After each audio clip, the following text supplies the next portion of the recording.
Well, I think they're going to be coming out with regulations on that, and if people want to abide by them, frankly, I don't think they'll be mandatory because some people don't want to do that. But if people wanted, as an example on the masks, if people wanted to wear them, they can. If people wanted to use scarves, which they have, many people have them, they can. In many cases, the scarf is better. It's thicker. I mean, you can, depending on the material, it's thicker. But they can do that if they want. Now, a recommendation's coming out. We'll see what that recommendation is. But I will say this. They can pretty much decide for themselves right now. The virus itself, and please, if I might, Steve and Jovi. There's experiential data.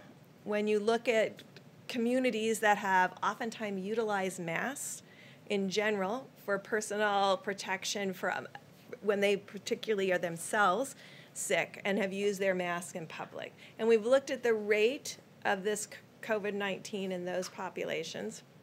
And then we're looking at the scientific evidence to bring those two pieces together.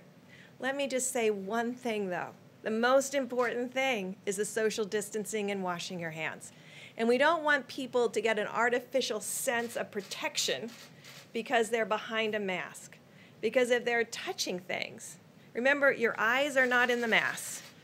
So if you're touching things and then touching your eyes, you're exposing yourself in the same way.